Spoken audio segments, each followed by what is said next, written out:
Hello beautiful souls, आपके इस channel पे और भगवत गीता सीरीज में आपका स्वागत है।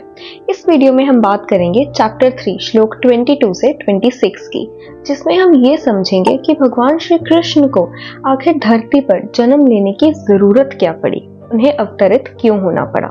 नमे पार्थस्ति कर्तव्यम त्रिषु लोकेषु किंचनः नानवाप्तम अवाप्तव्यम वर्त एव च कर्मणि। कृष्ण जो सर्व ज्ञाता है, हर बंधन से मुक्त, मोह माया से परे, तीनों लोकों के स्वामी, वो अर्जुन को कहते हैं कि अर्जुन, मैं धरती, स्वर्ग, पाताल इन सबसे ऊपर हूँ, हर बंधन से परे हूँ, ना मैं किसी काम से बंधा हूँ, ना मेरे पास कुछ खोने को है और ना पाने को, और ऐसी कोई वस्तु नहीं है जिसे मैं प्राप्त नहीं कर सकता। तो फिर मैं क्यों बार बार धरती पर जन्म लेता हूँ, बार बार अपने कर्म में बंधता हूँ, क्यों अवतरित होता हूँ, क्यों मैं बार बार अपना कर्म करके अपने कर्तव्य का निर्वाह करता हूँ, और आखिर मेरा ये कर्तव्य है क्या।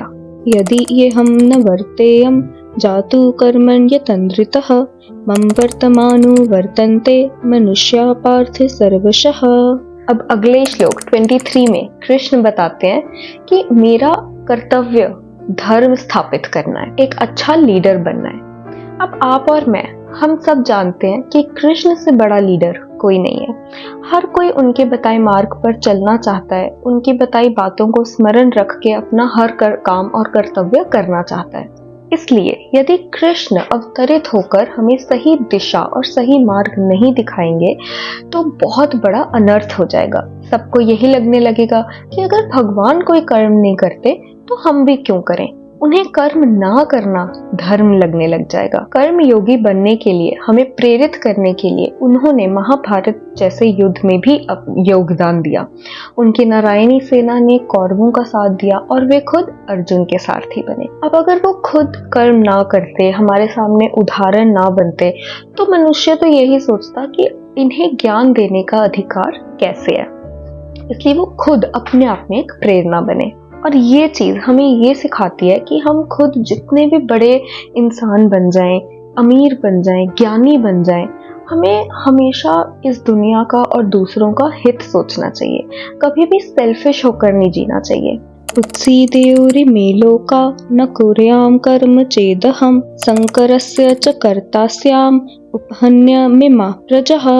अब आगे श्लोक 24 में कृष्ण बोलते हैं कि अगर वो खुद कर्म करके मनुष्यों को सही मार्ग नहीं दिखाएंगे तो ये जो दुनिया है ना, ये नष्ट भ्रष्ट हो जाएगी। हर जगह अधर्म फैल जाएगा और हर कोई अनजाने में नरक का भागी बनेगा। और इन सब चीजों के पीछे सबसे बड़ी गलती कृष्ण की होगी। वो कैसे? देखो, अब कृष्ण ही इस दुनिया के रचयिता है ना, वही सब कुछ संभालते हैं, उन्हीं की दुनिया है, उन्हीं का ये सारा खेल है और माया है। तो अगर इस खेल में खेल बनाने वाला ही भागीदारी नहीं देगा, अगर खेल रचने वाला ही कर्म नहीं करेगा, तो ये दुनिया तो नष्ट भ्रष्ट होना तय है। अब इस दुनिया का नियम कर्म करना है, तो ये नियम तो चाहे ईश्वर हो चाहे मनुष्य, दोनों को निभाना पड़ेगा। अब यही चीज कृष्ण अर्जुन को समझाने की कोशिश कर रहे हैं कि अर्जुन, ज्ञान अर्जित करना, मोह माया से परे होना, ये सब तो अनिवार्य है ही, लेकिन उसके साथ अपना कर्म करना भी उतना ही ज्यादा जरूरी है। इसीलिए कृष्ण अर्जुन को प्रेरित करते हैं युद्ध लड़ने के लिए, क्योंकि वही उनका कर्म था, उसी कर्म के लिए अर्जुन का जन्म हुआ था। सप्ता कर्मणि अविद्वांसो यथा कुर्वन्ति भारतः कुर्यात् विद्वान् तथा सक्तः चिकीर्षु लोक संग्रहम्। अब अध्याय 3 श्लोक 20 में कृष्ण ने कहा था लोक संग्रहम एवापि संपश्यन्। इसका मतलब होता है लोगों का हित सोचना। और अगले श्लोक 25 में कृष्ण ने कहा है लोक संग्रहम चिकीर्षु, जिसका मतलब है पूरे संसार का हित सोचना। तो पहली चीज तो ये कि कृष्ण दोबारा से इस बात पे जोर देते हैं कि हमें इस पूरी दुनिया का, संसार का, लोगों का हित सोचना चाहिए। और दूसरी बात वो इस श्लोक में ये बता रहे हैं कि जो एक अज्ञानी व्यक्ति होता है, जो मोह माया से बंधा हुआ होता है, वो ना फल की इच्छा के साथ अपना कर्म करता है। वो जो रिजल्ट होता है वो उसकी सबसे बड़ी मोटिवेशन होती है, वो उसी को पाने के लिए अपने सारे कर्म करता है।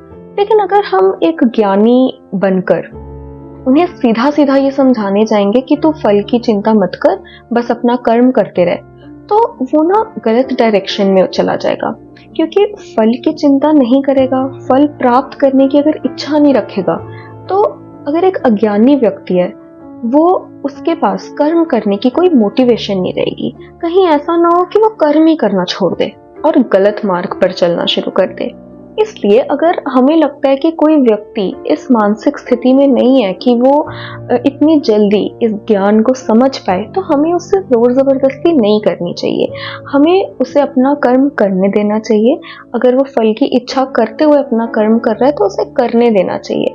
धीरे धीरे उसे समझाने की कोशिश करनी चाहिए। न बुद्धिभेदं जनयेद अज्ञानां कर्मसंगिनां जोषयेत सर्वकर्माणि विद्वान युक्त समाचरन्।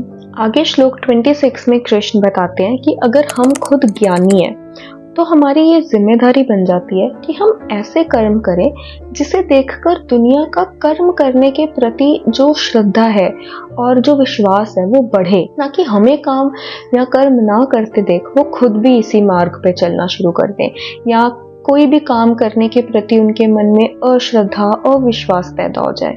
क्योंकि अगर हम बहुत बड़े कोई ज्ञानी बन चुके हैं या बहुत सक्सेसफुल हैं लाइफ में, तो बहुत सी दुनिया है जो हमें फॉलो करेगी। और आजकल तो सोशल मीडिया का ज़माना है, आजकल तो लोग एक दूसरे को बहुत जल्दी फॉलो करने लग जाते हैं।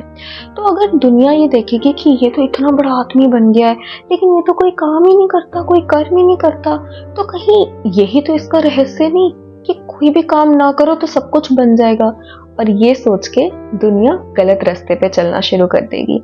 और इस चीज की जिम्मेदारी किसकी होगी? हमारी, क्योंकि हमें देखकर उनके मन में ऐसा आया। इसलिए हमें हमेशा ऐसी प्रेरणा और ऐसे उदाहरण बनना चाहिए जिससे लोग मोटिवेट हो अच्छा कर्म करने के लिए।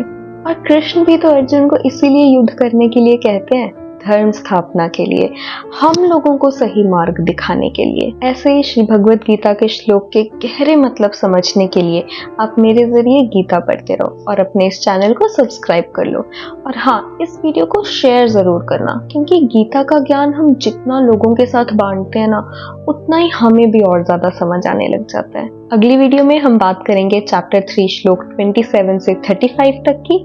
तब तक के लिए जय श्री कृष्ण।